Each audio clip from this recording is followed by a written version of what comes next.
because I do think that this, the interaction that takes place in here on a daily basis is one that's good for our democracy. It is value. It's instrumental to holding people in power accountable for their actions, accountable for their statements, and accountable for their promises.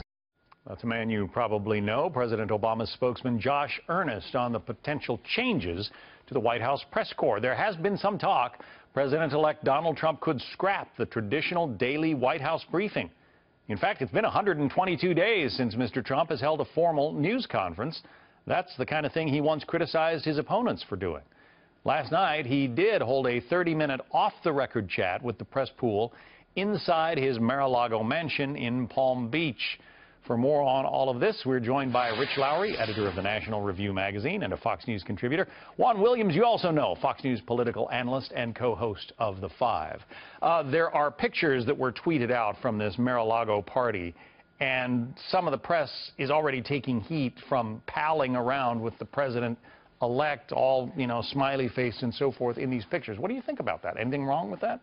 I think there's something wrong with the criticism, because I think if you're in the press pool and you have the opportunity to have access to the president-elect to try to develop relationships, I think that's what a reporter should do. Rich? Yeah, I don't see why this is supposedly scandalous, taking a picture with the president-elect. And it's an American tradition that presidents have kind of friendly, off-the-record sessions with reporters going all the way back to FDR and even further. And Trump, even though he is really excoriatingly critical of the press as a general matter, is quite capable of being charming and chummy with individual reporters, even if not me or Juan. You got that one.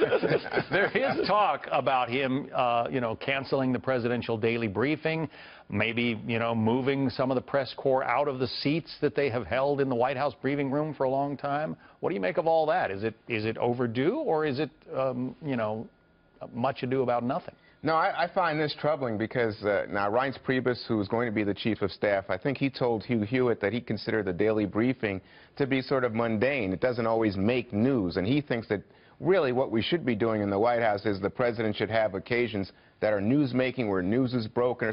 No, but I think that what we just heard from Josh Earnest at the top of this segment about accountability, about a daily accounting of what the president's doing, what he's saying, keeping promises, not keeping promises, I think it may be tedious at some point if you're watching C-SPAN and the like, but occasionally you get real news out of there. Well, let's play more of what Josh Earnest had to say about that, then I'll get Rich's reaction. But he was asked about Reince Priebus's suggestions that the daily press briefing might go away. Here's Josh Earnest again.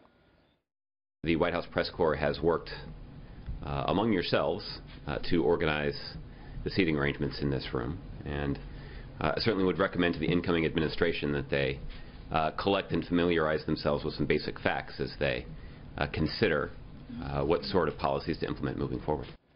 The White House press corps, it has been suggested, you know, thinks too much of itself and perhaps considers itself too important in dispensing knowledge to the nation. I don't know. What do you think, Rich? Well, the press briefing, you know, it's a custom, so maybe it's worth keeping just on those grounds. But I think it's not really useful in terms of getting information out there. It's very useful providing cable fodder for us to all argue about, but usually the press secretary is just kind of spinning and evading as much as he can. And what we'll see in general, whether they keep the briefing or not, Trump, more than any other president, is going to try to go above and around the press, and has the social media and communication skills to have more success at that, I think, than any president has had before. Well, we saw it over the weekend in his tweets about the Chinese seizing of the U.S. Navy drone. That got an awful lot of attention. It sure did, and the tweeting is really his direct line, picking up on what Rich says. It allows him to go around.